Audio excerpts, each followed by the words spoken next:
um sermão expositivo, como é meu hábito fazê-lo, mas eu quero tratar de um assunto.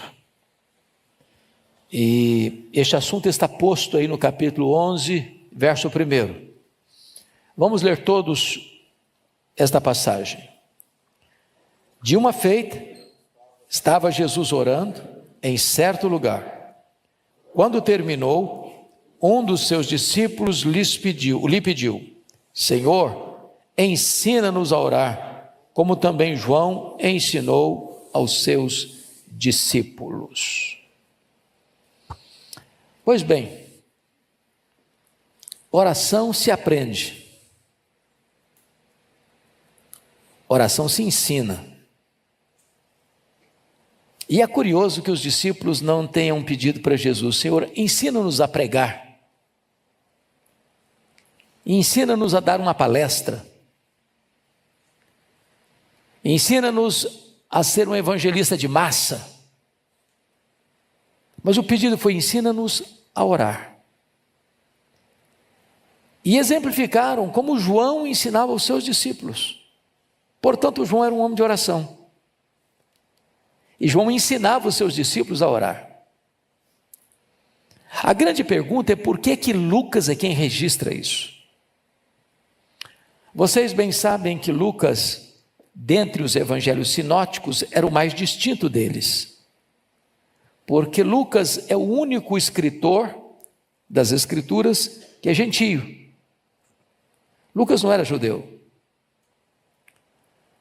Segundo Lucas, era médico de profissão. Lucas era um historiador. Lucas tornou-se um missionário. E cada evangelista olhou para Jesus e deu um foco especial. Por exemplo, Mateus enfatizou que Jesus é o rei dos judeus. Por isso que tem mais citação do Velho Testamento que todos os outros. Ele escreveu para os judeus. Marcos escreveu para os romanos e apresentou Jesus como servo.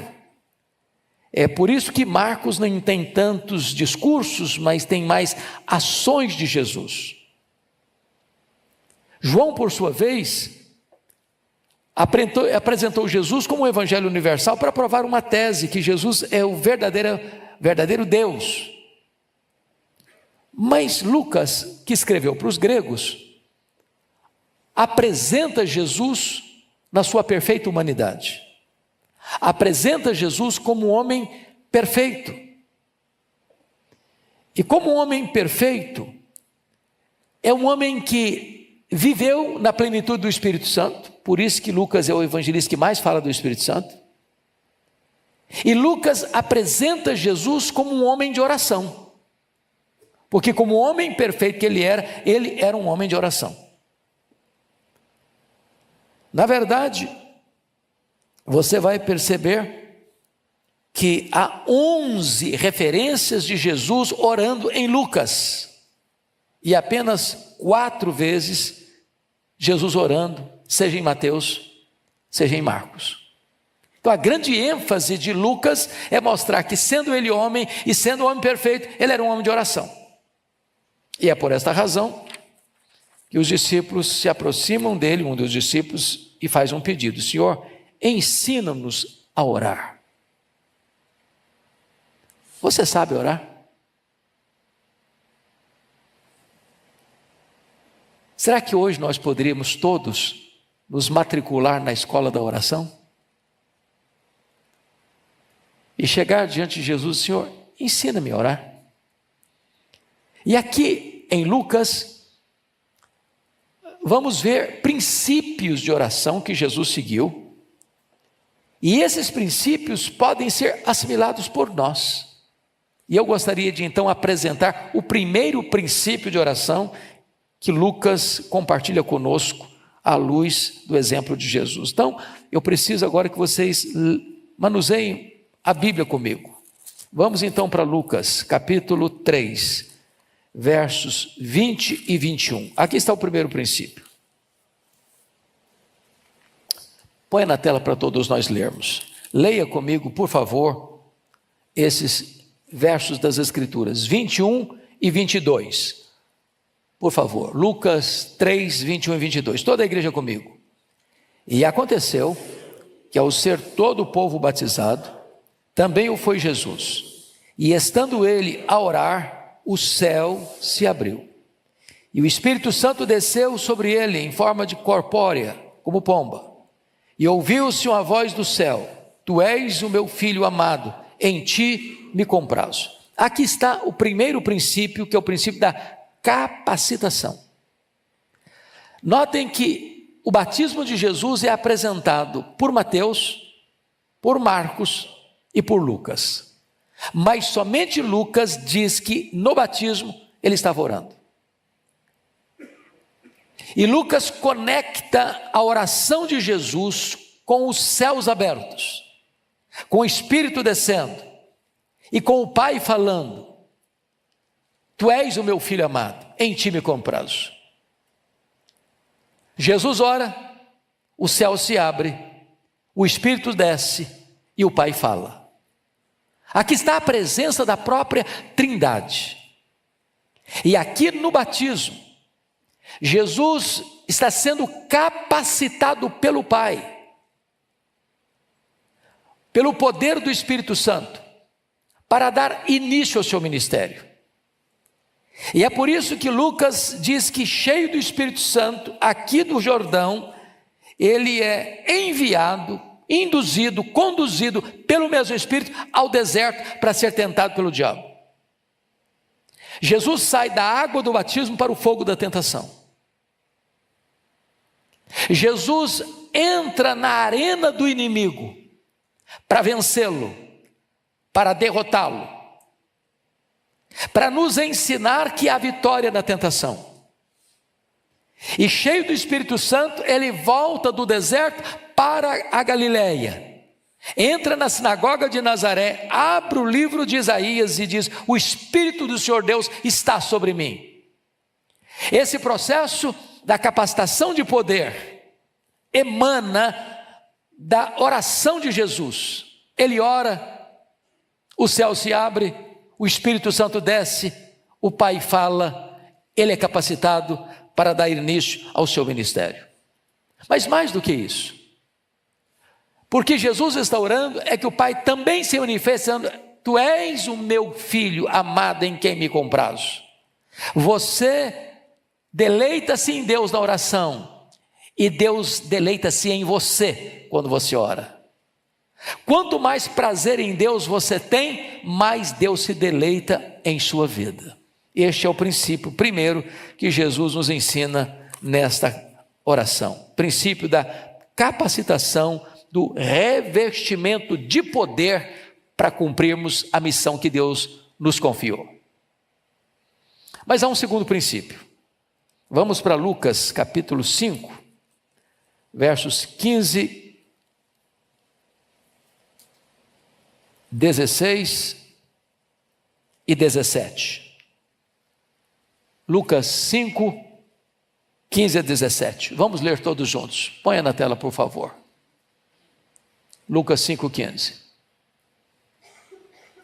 Se está com dificuldade da tela, vamos ler. Você está com a Bíblia comigo? Então, vamos ler. Porém, o que se dizia a seu respeito, cada vez mais se divulgava. E grandes multidões afluíam para o ouvirem e serem curadas de suas enfermidades. Ele, porém, se retirava para lugares solitários e orava. Ora, aconteceu que num daqueles dias estava ele ensinando, e achava-se ali assentados fariseus e mestres da lei, vindos de todas as aldeias da Galileia, da Judeia e de Jerusalém, e o poder do Senhor estava com ele para curar. Aqui é o princípio da prioridade. Meus irmãos, é quase incompreensível para nós esse texto, porque vejam vocês o que é que está acontecendo aqui em Lucas. As multidões estão vindo, as multidões estão chegando para ouvir Jesus. Ele tinha acabado de curar um leproso e dado uma ordem ao leproso, tomado de lepra. Olha, você vai lá, se apresenta ao sacerdote para cumprir a lei de Moisés, mas não fala nada para ninguém. O camarada como que ressuscitou, porque o corpo dele estava apodrecendo. E ele saiu a falar para todo mundo. A ponto de Jesus não poder entrar, diz Marcos 1, publicamente nas cidades mais. Em virtude desse testemunho dele, está escrito aqui, notem comigo, que grandes multidões, já é um pleonasmo, porque multidão é coisa grande. E não é multidão, multidões, grandes multidões, afluíam para o ouvirem e serem curadas. Jesus era um pregador. Tudo que um pregador gosta é de mais gente para ouvir a palavra de Deus. Quanto maior o auditório, melhor. Quanto mais gente, melhor. Quanto mais multidão chega, mais feliz ele fica. Mas, curiosamente, quando as multidões estão vindo para ouvirem e para serem curadas, Jesus se retira da multidão, deixa as multidões e vai para um lugar solitário. E orava. Como assim? Que princípio ele quer nos ensinar? O princípio que ele quer nos ensinar, meus queridos, é que Deus vem antes da obra de Deus. O princípio que ele quer nos ensinar é que o Pai vem antes das pessoas. O princípio que ele quer nos ensinar é que nós não teremos condições de atender às demandas das multidões necessitadas e carentes, a não ser que nós sejamos capacitados com poder, e não há poder sem oração. É muito interessante que o versículo 17 conecta o fato de Jesus ter priorizado o Pai em oração às demandas das multidões, e em virtude disso ele é capacitado com poder para curar. É claro que nós temos demandas, trouxemos essas demandas para esta casa nesta noite, mas nós não teremos poder para atender as necessidades múltiplas das muitas e muitas e muitas pessoas, a não ser que nós sejamos revestidos de poder, e não há poder sem oração. Então aqui é o princípio da prioridade. Quem é a prioridade da nossa vida? Eu escutei a ministração desse assunto, oração, que me impactou muito na Coreia, pelo Dr. Yu. E nós estávamos lá visitando as igrejas. E fui fazer uma entrevista com um pastor que tinha saído do seminário para plantar uma igreja. E todos nós escutávamos as palestras de como as igrejas coreanas têm reuniões diárias de oração pela madrugada. Então eu ousei perguntar ou afirmar a um desses pastores que tinha saído do seminário para plantar a igreja, e disse: vocês oram de madrugada porque isso é o hábito de vocês, é a cultura de vocês, é uma cultura oriental muito disciplinada. E ele disse: não, nós oramos de madrugada, respondeu-me ele, porque Deus é prioridade na nossa vida. No mundo inteiro as pessoas levantam de madrugada para ganhar dinheiro. Nós levantamos para orar porque Deus é prioridade. Este é o exemplo de Jesus. O Pai tem prioridade. Li num livro do Paul Yang-Shu uma experiência muito interessante,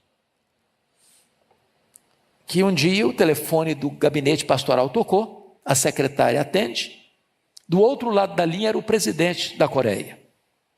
E o presidente da Coreia disse: eu quero falar com o pastor Paul. A secretária respondeu: ele não vai atender o senhor agora não, ele está orando. O presidente pensou que a secretária não tivesse entendido quem estava falando, e ele engrossou a voz, deu uma carteirada, disse: eu sou o presidente da Coreia e quero falar com o pastor agora. A secretária respondeu: ele não vai atender o senhor não, ele está orando. Então, mais tarde, o presidente ligou. O pastor atendeu. E o presidente quis dar uma reprimenda no pastor. Eu liguei para o senhor não me atendeu. O pastor respondeu para o presidente: eu não atendi o senhor, porque eu estava falando com alguém muito mais importante do que o senhor. Eu estava falando com o Rei dos Reis e com o Senhor dos Senhores. Até que ponto Deus, de fato, é a prioridade da nossa vida? Esse é o princípio que eu aprendo aqui com Jesus. Deus vem antes das pessoas. As primeiras coisas primeiro. Terceiro princípio. Princípio da dependência de Deus. Abra comigo agora Lucas 6, 12 e 13.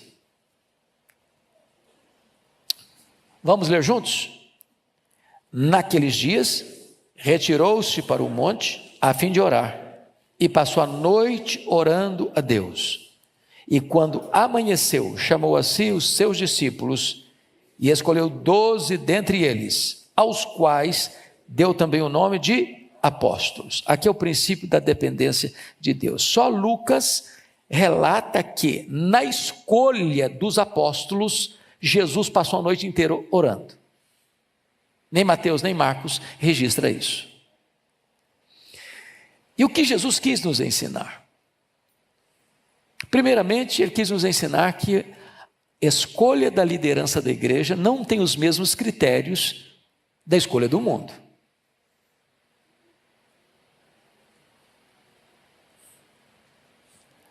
E isso, irmãos, precisa ser ainda hoje observado pelas denominações evangélicas. Quantas vezes se escuta por aí que nos concílios das igrejas há nos bastidores disputa voto a voto para este ou para aquele cargo, e que as coisas vão para uma decisão que já foi tomada na véspera, com articulações políticas. E ainda tem o desplante de orar para que Deus faça a vontade, quando eles já tomaram a decisão.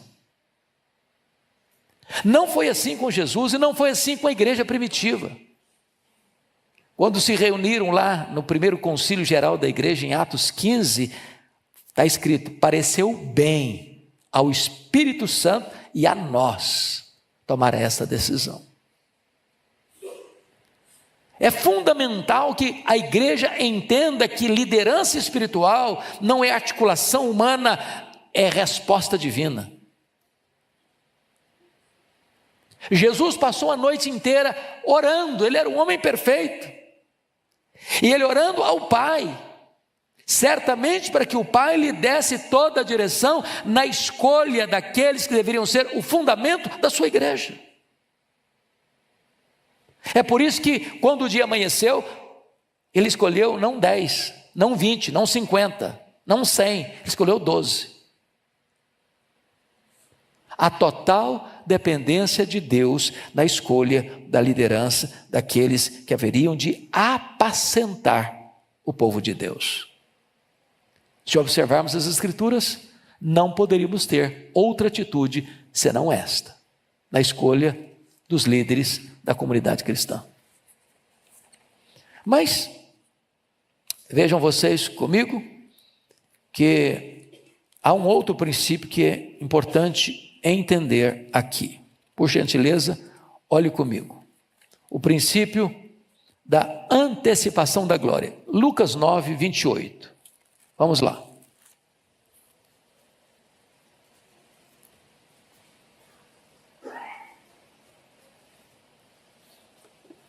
Vamos juntos? Cerca de 8 dias depois de proferidas estas palavras, tomando consigo a Pedro, João e Tiago, subiu ao monte com o propósito de orar. E aconteceu que, enquanto ele orava, a aparência do seu rosto se transfigurou e suas vestes resplandeceram de brancura. Notem vocês mais uma vez que os 3 evangelistas sinóticos, Mateus, Marcos e Lucas, relatam a experiência da transfiguração, mas somente Lucas nos informa que Jesus está orando nesse momento. Lucas conecta a transfiguração de Jesus com a oração de Jesus. Que o seu rosto brilhou, que as suas vestes resplandeceram, porque ele orou. E quando você percebe Jesus orando, algumas coisas acontecem aqui. Primeiro, você vai ver lá a confirmação da sua messianidade e do propósito da sua vinda, porque aparece em glória, conversando com Jesus, Moisés e Elias, o representante da lei e o representante dos profetas. E qual foi a pauta, qual foi a agenda daquela reunião de Moisés e Elias com Jesus? Diz o verso 31 de Lucas 9, que conversaram sobre a sua partida para Jerusalém. A palavra partida no grego aqui é a palavra êxodos, de onde vem a nossa palavra portuguesa êxodo. E eu pergunto a vocês, o que foi o êxodo de Israel? A libertação da escravidão do Egito.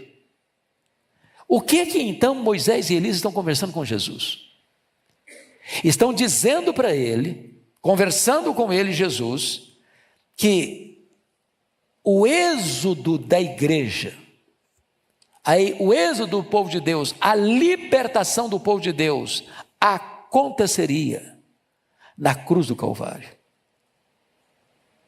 Ele está indo para Jerusalém. Se você notar e ler Lucas, quando ele desce desse monte, as pessoas liam no semblante dele que ele estava indo para Jerusalém. Os samaritanos não receberam Jesus porque havia no aspecto dele a disposição de ir para Jerusalém. E ele vai para Jerusalém para morrer. E na cruz, ali abriu-se para nós o caminho da libertação. Ali foi a quebra das nossas algemas. Ali Jesus nos tornou verdadeiramente livres. E esta verdade bendita ocorre em resposta à oração de Jesus. Mas porque Jesus ora, algumas coisas acontecem. Primeiro, seu rosto se transfigurou, as suas vestes ficaram brancas, segundo Marcos, que nenhum lavandeiro da terra podia fazer igual. Porque quando você ora, a Shekinah de Deus invade a sua vida. Segundo, se você notar, Pedro comete outro deslize nessa montanha. Porque já tinha cometido um deslize a semana anterior, lá em Cesareia de Filipe, repreendendo Jesus. E Jesus teve que ser duro com ele. 8 dias depois, Jesus não desistiu de Pedro. E eles estão lá no monte, Moisés, Elias. E diz a Bíblia que Pedro, sem saber o que falava, disse para Jesus: Mestre, bom estarmos aqui. Nós vamos fazer 3 tendas. Uma será a tua, outra de Moisés, outra de Elias. Por que ele não sabia o que falava? Estava falando uma bobagem, uma grande bobagem. Que bobagem? Pedro estava comparando e equiparando Jesus a Moisés e Elias. Mas Jesus não é apenas um grande homem.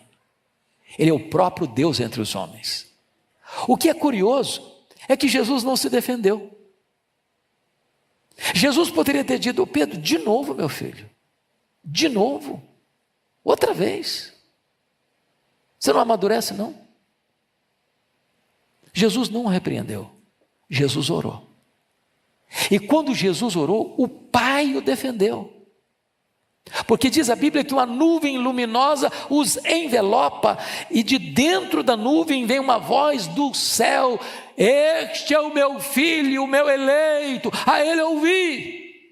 Em outras palavras, não comparem meu filho com Moisés e Elias, ele é muito mais do que Moisés e Elias, ele é o meu filho, e vocês precisam ouvi-lo, e somente a ele. E quando eles levantaram daquela experiência, não tem mais nem Moisés e nem Elias, só tem Jesus.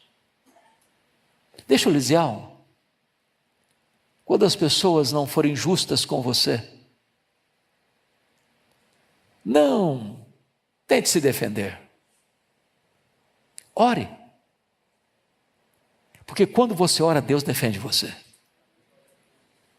Quando você ora, Deus defende você. Mas mais, porque Jesus orou aqui, O Pai o capacitou a enfrentar a cruz, porque o tema da conversa, da pauta, da reunião de Moisés e Elias foi o êxodo, foi a partida, foi a morte na cruz. E quando Jesus desce desse monte, só para você observar rapidinho comigo, olha o que está escrito no verso 51, bota na tela Lucas 9, 51, por favor, todos juntos comigo. E aconteceu que ao se completar os dias em que devia ser assunto ao céu, manifestou no semblante a intrépida resolução de ir para Jerusalém. Versículo 53, todos nós lendo. Mas os samaritanos não o receberam, porque o aspecto dele era de quem decisivamente ia para Jerusalém. Ele orou e o Pai o capacitou para ir para a cruz. Não vai esperneando, vai como um rei caminha para a sua coroação. E Hebreus diz que ele não levou em conta a ignomínia da cruz pela alegria que lhe estava proposta, a alegria de comprar e remir você e eu com o sangue do Calvário. Vamos a um outro princípio. Princípio que está lá em Lucas 22. Vamos para Lucas 22, por favor.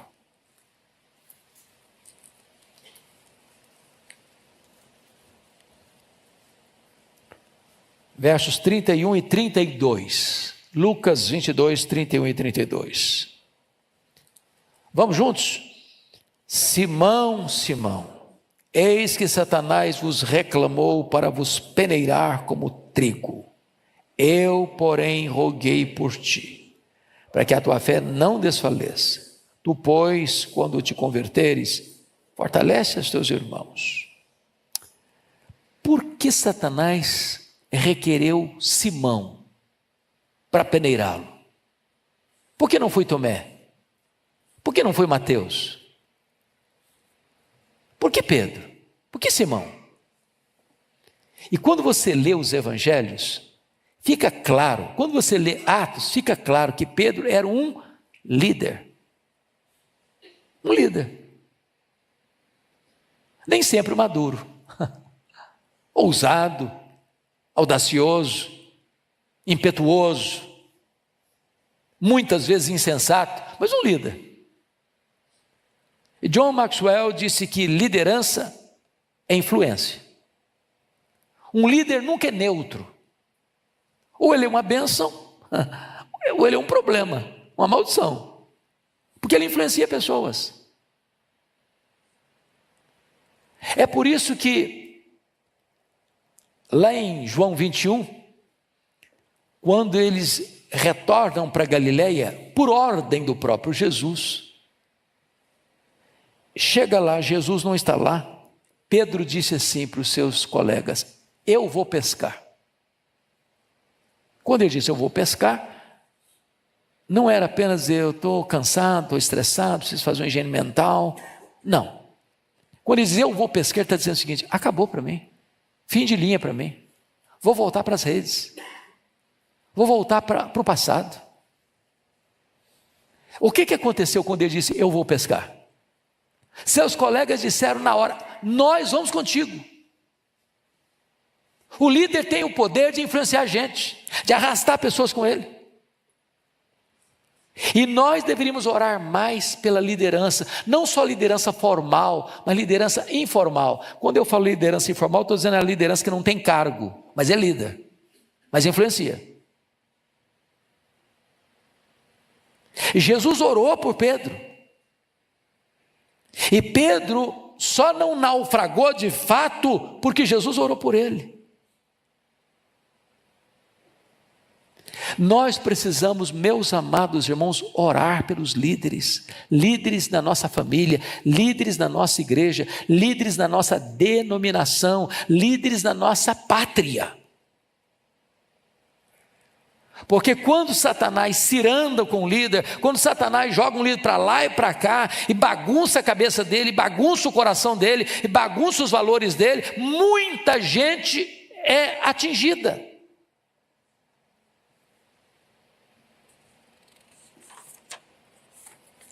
Outro princípio. Vamos para Lucas 22, 39.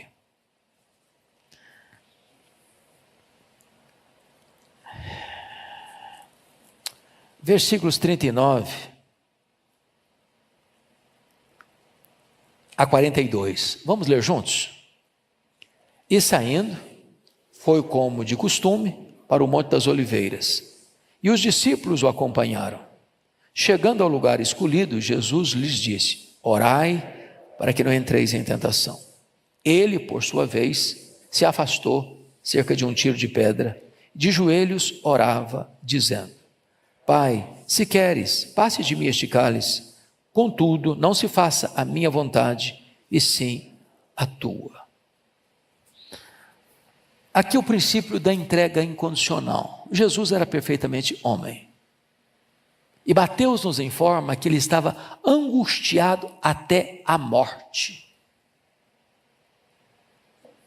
E essa angústia levou o Filho de Deus às lágrimas e ao sangue.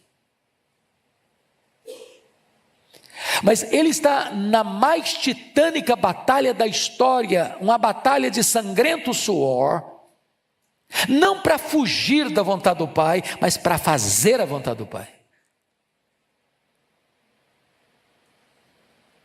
Quando eu vejo hoje algumas pessoas do topo da sua arrogância espiritual, chegando para Deus dando ordens, eu decreto, eu determino, eu exijo.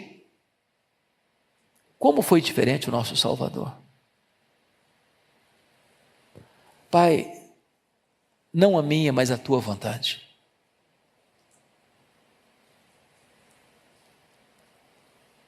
Jesus mostra submissão à vontade do Pai. Ele se coloca nas mãos do Pai para fazer a vontade e cumprir o propósito do Pai. E esse propósito já estava estabelecido desde a eternidade. Não houve sequer um segundo em toda a eternidade em que esse propósito tenha sido mudado. Aliás, desde as mais priscas eras da história humana, começando lá no Éden, Deus anunciou que o filho da mulher haveria de esmagar a cabeça da serpente. E essa história da redenção cruza os séculos, cruza os milênios. E certamente a intenção de Satanás era frustrar esse plano, e ele tentou tantas vezes. Mas com lágrimas e com sangue, o Filho de Deus se submeteu à agenda do Pai, à vontade do Pai. Não importa o que venha ali acontecer, nunca queira mudar a vontade de Deus. A gente encontra um casal na Bíblia que tentou fazer isso, Isaac e Rebeca. Deus anunciou para Isaac e Rebeca que os dois filhos estavam no ventre. O mais novo seria o líder. A aliança de Deus seria a partir de Jacó e não de Esaú. O Isaac, sabendo disso, quis manipular, quis mudar. Chamou o Esaú e disse: meu filho, você vai lá, arranja uma caça, vem aqui, traga o cardápio para mim, eu vou te abençoar. Deus falou uma coisa, eu quero é outra. A Rebeca, pensando que Deus não era capaz de cumprir os seus próprios propósitos, quis dar uma mãozinha para Deus com mentiras, com trapaças, com enganos. Permita-me dizer, a vontade de Deus é boa, é perfeita e agradável. Talvez doa, talvez é preciso chorar, talvez é preciso sangrar. Mas lute, não para fugir da vontade de Deus, lute para fazer a vontade de Deus. Esse é o princípio que Jesus está nos ensinando.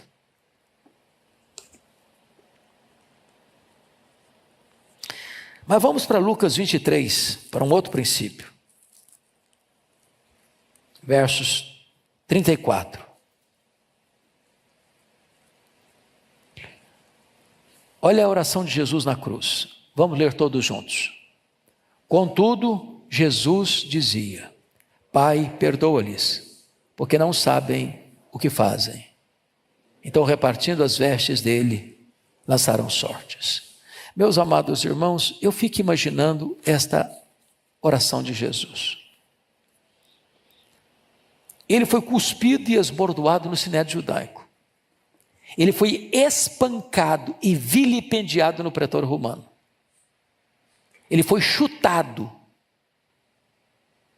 publicamente enquanto carregava a cruz rumo ao Calvário, fora dos portões de Jerusalém. Seus pés, suas mãos foram rasgados pelos cravos.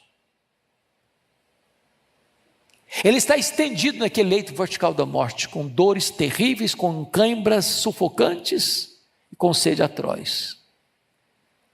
Embaixo a turba vocifera, blasfemando: se és filho de Deus, desça dessa cruz e creremos em ti. Outros dizem: livrou os outros, a si mesmo não consegue livrar. Zombaria, escárnio. E ele tinha o poder de, com um único olhar, fuzilar todo mundo. Ou fazer uma oração imprecatória e diz: Pai, dá a esse povo o que ele merece. E talvez fogo do céu caísse. E ele abre a boca para orar na cruz. Pai, perdoa-lhes, porque não sabem o que fazem. Além de interceder por eles, atenua-lhes a culpa.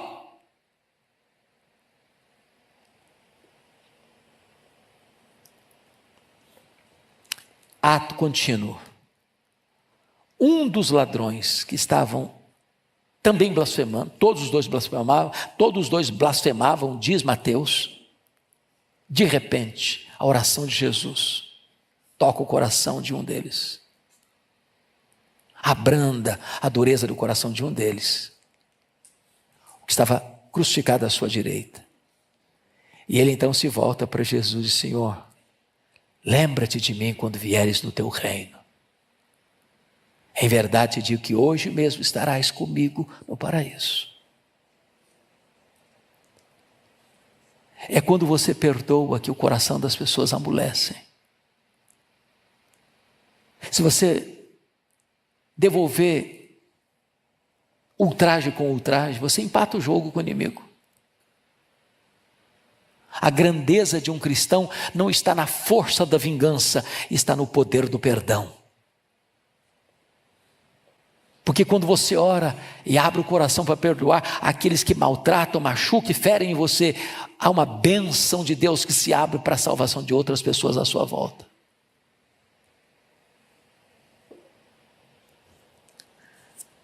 Hoje estamos muito ocupados para nos ocuparmos com Deus. Jesus não tinha tempo para comer, mas ele tinha tempo para orar. Sabe o que é maravilhoso? Eu encerro aqui. É que em Lucas, Jesus orava. Em Atos, é a igreja que ora. Em Lucas, Jesus é um mestre. E alguém se aproxima e diz: ensina-nos a orar. E eles aprenderam. E agora a igreja em Atos está orando. E Jesus orou em todas as fases do seu ministério. E diz a Bíblia que ele não encerrou esse ministério de oração. Ele está lá no céu, orando e intercedendo por nós. Que sublime isso. E a minha fala final é Lucas 11:1. Senhor, ensina-nos a orar. Ensina-nos a orar. Que Deus nos ajude a aprender com Jesus a orar. Vamos ficar em pé?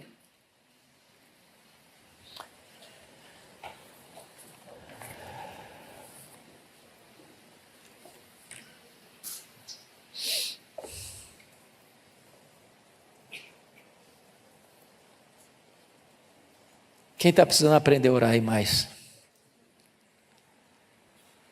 Amém. Deus, nós estamos aqui como alunos. como aprendizes, como calouros. Precisamos aprender a orar, Senhor. Ajuda-nos a entender esses princípios de Jesus.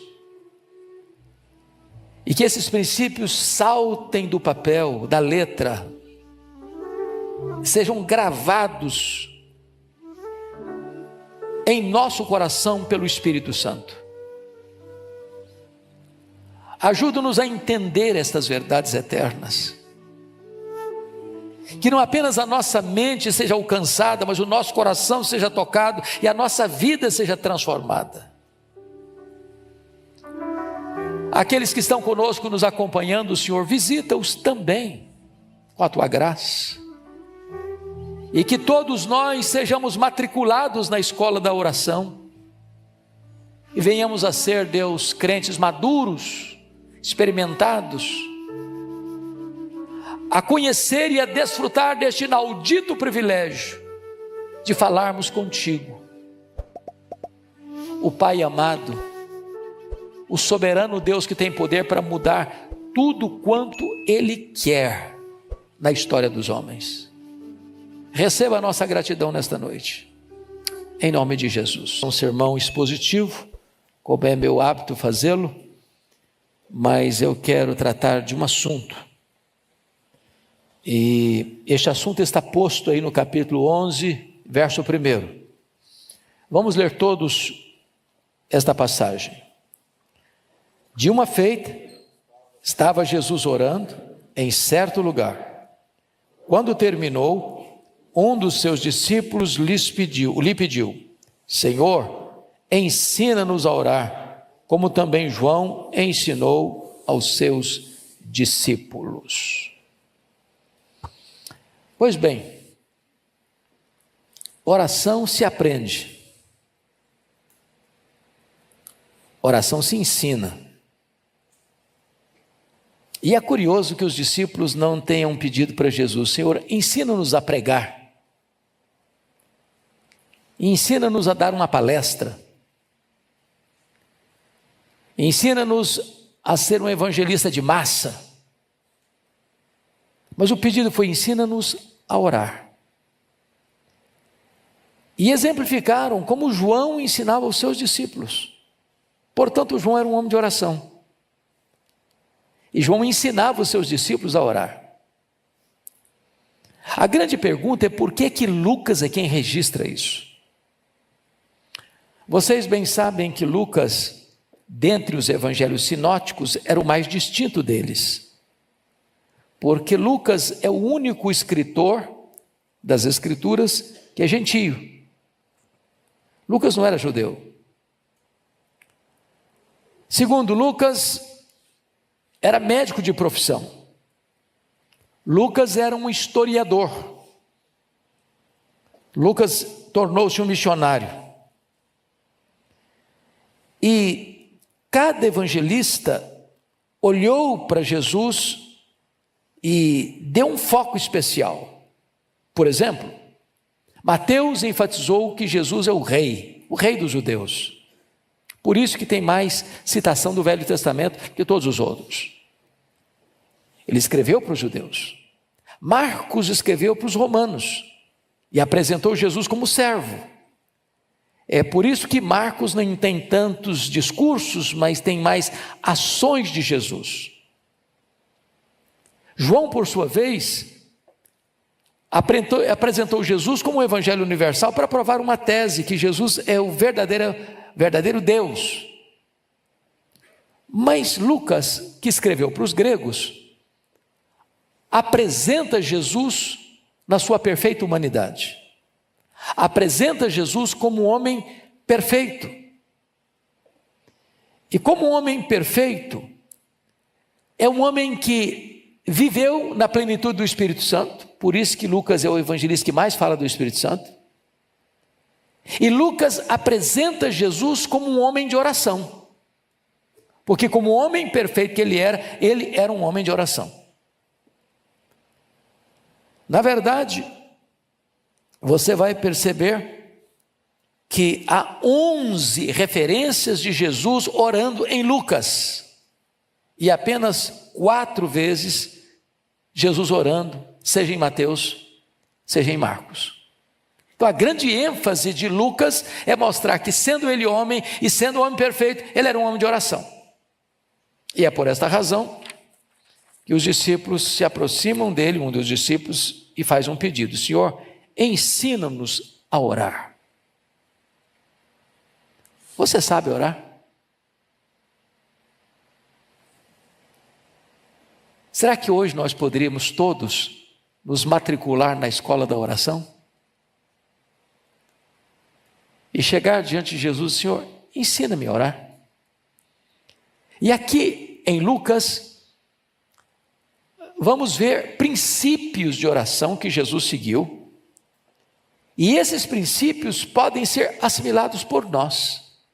E eu gostaria de então apresentar o primeiro princípio de oração que Lucas compartilha conosco à luz do exemplo de Jesus. Então, eu preciso agora que vocês manuseiem a Bíblia comigo. Vamos então para Lucas, capítulo 3, versos 20 e 21. Aqui está o primeiro princípio. Põe na tela para todos nós lermos. Leia comigo, por favor, esses versos das Escrituras, 21 e 22. Por favor, Lucas 3, 21 e 22. Toda a igreja comigo.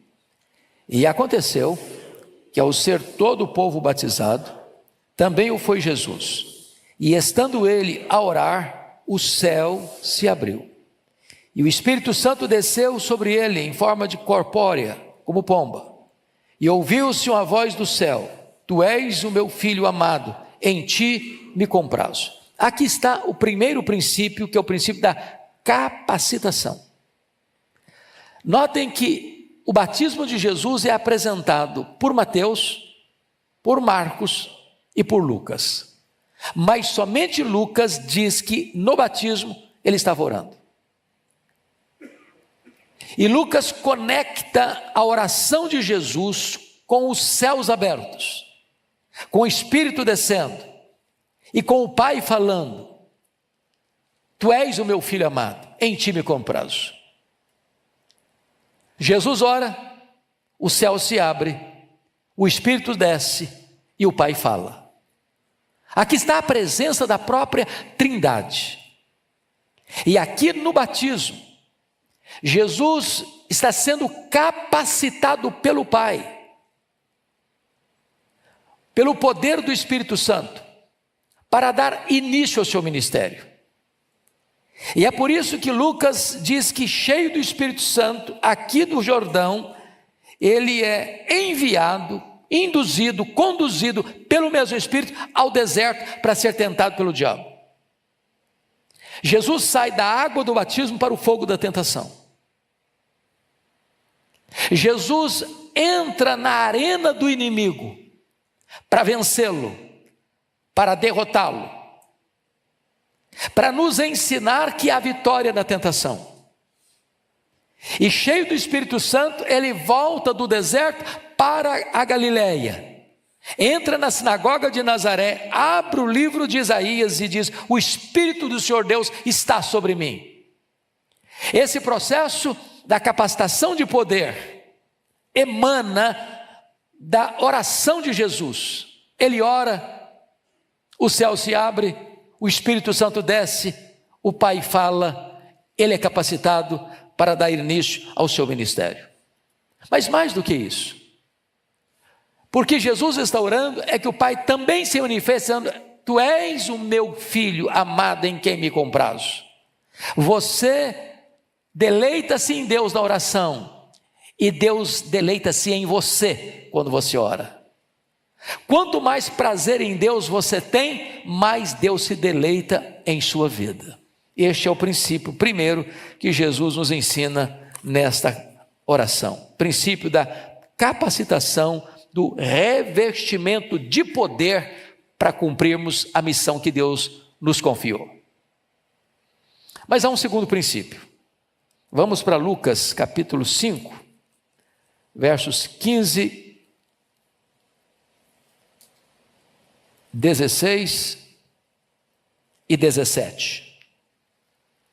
Lucas 5, 15 a 17. Vamos ler todos juntos. Ponha na tela, por favor. Lucas 5, 15. Se está com dificuldade da tela, vamos ler. Você está com a Bíblia comigo? Então, vamos ler. Porém, o que se dizia a seu respeito, cada vez mais se divulgava. E grandes multidões afluíam para o ouvirem e serem curadas de suas enfermidades. Ele, porém, se retirava para lugares solitários e orava. Ora, aconteceu que, num daqueles dias, estava ele ensinando, e achava-se ali assentados fariseus e mestres da lei, vindos de todas as aldeias da Galileia, da Judeia e de Jerusalém, e o poder do Senhor estava com ele para curar. Aqui é o princípio da prioridade. Meus irmãos, é quase incompreensível para nós esse texto, porque vejam vocês o que é que está acontecendo aqui em Lucas. As multidões estão vindo, as multidões estão chegando para ouvir Jesus. Ele tinha acabado de curar um leproso, e dado uma ordem ao leproso, tomado de lepra. Olha, você vai lá, se apresenta ao sacerdote, para cumprir a lei de Moisés, mas não fala nada para ninguém. O camarada como que ressuscitou, porque o corpo dele estava apodrecendo, e ele saiu a falar para todo mundo, a ponto de Jesus não poder entrar, diz Marcos 1, publicamente nas cidades mais. Em virtude desse testemunho dele, está escrito aqui, notem comigo, que grandes multidões, já é um pleonasmo, porque multidão é coisa grande, e não é multidão, multidões, grandes multidões, afluíam para o ouvirem e serem curadas. Jesus era um pregador, e tudo que um pregador gosta é de mais gente para ouvir a palavra de Deus. Quanto maior o auditório, melhor. Quanto mais gente, melhor. Quanto mais multidão chega, mais feliz ele fica. Mas curiosamente, quando as multidões estão vindo para ouvirem e para serem curadas, Jesus se retira da multidão, deixa as multidões e vai para um lugar solitário e orava. Como assim? Que princípio ele quer nos ensinar? O princípio que ele quer nos ensinar, meus queridos, é que Deus vem antes da obra de Deus. O princípio que ele quer nos ensinar é que o Pai vem antes das pessoas. O princípio que ele quer nos ensinar é que nós não teremos condições de atender às demandas das multidões necessitadas e carentes, a não ser que nós sejamos capacitados com poder, e não há poder sem oração. É muito interessante que o versículo 17 conecta o fato de Jesus ter priorizado o Pai em oração às demandas das multidões, e em virtude disso ele é capacitado com poder para curar. É claro que nós temos demandas, trouxemos essas demandas para esta casa nesta noite, mas nós não teremos poder para atender as necessidades múltiplas das muitas e muitas e muitas pessoas, a não ser que nós sejamos revestidos de poder, e não há poder sem oração. Então aqui é o princípio da prioridade. Quem é a prioridade da nossa vida? Eu escutei a ministração desse assunto, oração, que me impactou muito na Coreia, pelo Dr. Yu. E nós estávamos lá visitando as igrejas. E fui fazer uma entrevista com um pastor que tinha saído do seminário para plantar uma igreja. E todos nós escutávamos as palestras de como as igrejas coreanas têm reuniões diárias de oração pela madrugada. Então eu ousei perguntar ou afirmar a um desses pastores que tinha saído do seminário para plantar a igreja, e disse: vocês oram de madrugada? Porque isso é o hábito de vocês. É a cultura de vocês. É uma cultura oriental muito disciplinada. E ele disse: não. Nós oramos de madrugada, respondeu-me ele, porque Deus é prioridade na nossa vida. No mundo inteiro as pessoas levantam de madrugada para ganhar dinheiro. Nós levantamos para orar porque Deus é prioridade.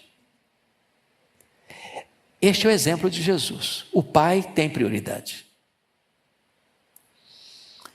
Li num livro do Paul Yang-Shu uma experiência muito interessante,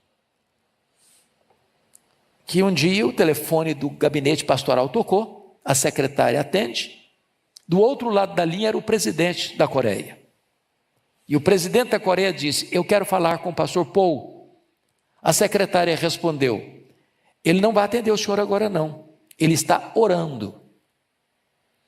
O presidente pensou que a secretária não tivesse entendido quem estava falando. E ele engrossou a voz, deu uma carteirada, disse: eu sou o presidente da Coreia e quero falar com o pastor agora.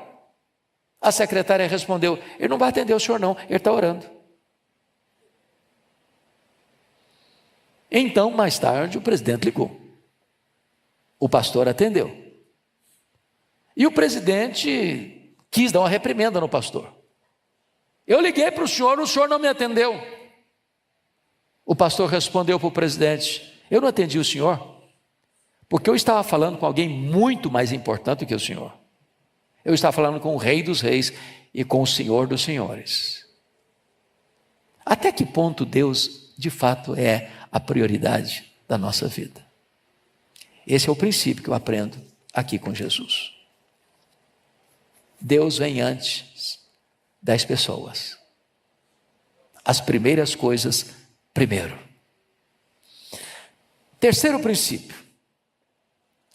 Princípio da dependência de Deus. Abra comigo agora Lucas 6, 12 e 13. Vamos ler juntos? Naqueles dias, retirou-se para o monte a fim de orar, e passou a noite orando a Deus.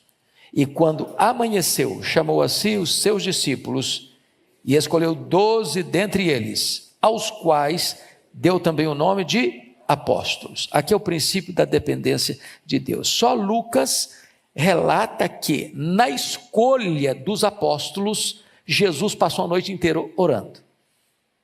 Nem Mateus, nem Marcos registra isso.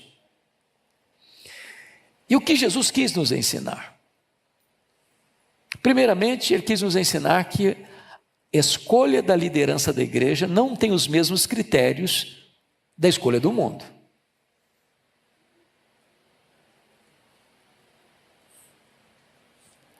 E isso, irmãos, precisa ser ainda hoje observado pelas denominações evangélicas.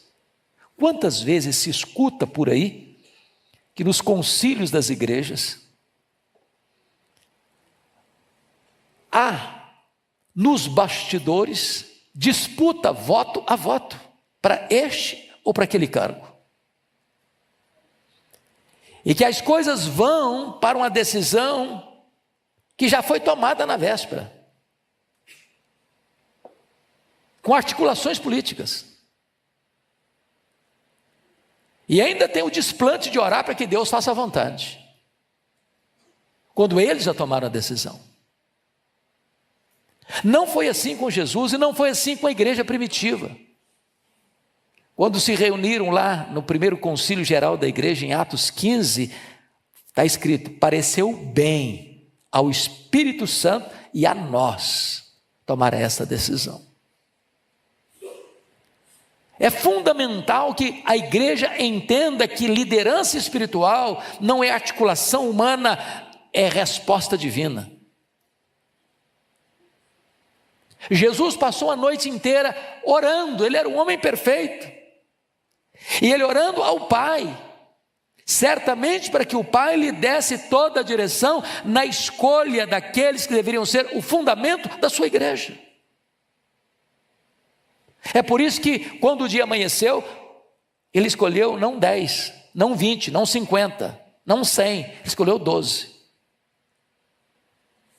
A total dependência de Deus na escolha da liderança daqueles que haveriam de apacentar o povo de Deus. Se observarmos as Escrituras,